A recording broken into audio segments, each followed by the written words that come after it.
நல்ல நேரம் கெட்ட நேரம் பாக்குறீங்களா? மண்டை ஆடாதே உங்களுக்கு, இப்போ ஆடாதே. ஃபாதர் நல்ல நேரத்தில் தான் ஃபாதர் தாலி கட்டணும். அப்புறம் ஏங்க மாசம் 15,000 டைவர்ஸ் கேஸ் மெட்ராஸ் ஹைகோர்ட்ல ஃபைல் ஆகுது?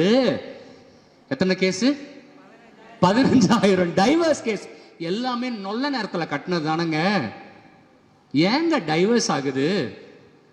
புரிந்து கொண்டு விட்டு கொடுத்து கடவுள் பயத்தோடு வாழ்கிற குடும்பம் தான் நிலைக்கும். நல்ல நேரத்தில் தாலி கட்டினா நிலைக்காது. முகூர்த்த நாள் பாக்குறியா? பாக்குறியா? வாயை திறக்க மாட்டீங்கன்னு எனக்கும் தெரியும், உள்ள குத்தம். அதுக்கு நான் என்ன பண்றது? எது நல்ல நாள் அப்படி நீ சொல்றமா? கடவுள் கொடுத்த எல்லா நாளும் நல்ல நாளும் நீ சொல்றமா? ஆனா இதுல பாதி கூட்டம் வெளியில சொல்ல மாட்டேங்குது, உள்ளே வச்சுக்குது இல்லையா? என்னதான் திட்டினாலும் உரைக்கவே மாட்டேங்குதேமா.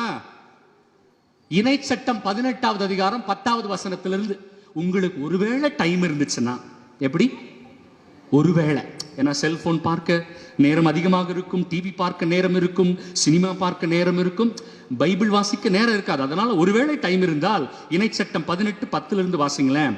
நாள் பார்க்கிறவன், நேரம் பார்க்கிறவன், சூனியத்தை நம்புகிறவன் இல்லையா? இப்ப நிறைய பெந்தேகோஸ்தக்காரன் கிளம்பிட்டான், நம்ம கேத்தலிக் சர்ச்சுக்குள்ளே கிளம்பிட்டானுங்க.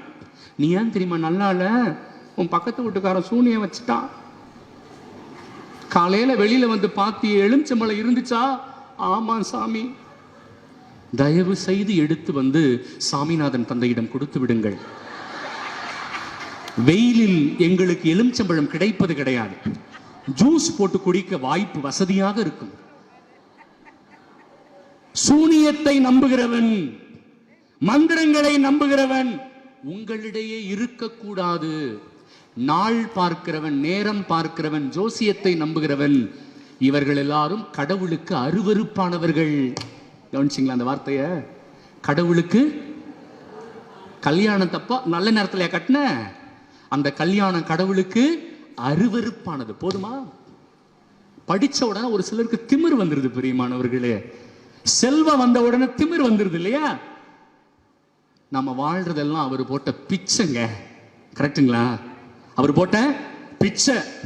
அவர் நம்மளை வச்சிருந்தாருன்னா நம்ம இருப்போம், அவர் நினைச்சாருன்னா நம்ம எல்லாம் ஒண்ணுமே இல்லை. அதனால யாரு ஆண்டவரை முதன்மைப்படுத்துறாங்களோ அவர்களுக்கு தான் மகிழ்ச்சி. உலகத்தை முதன்மைப்படுத்துறவங்க இல்ல.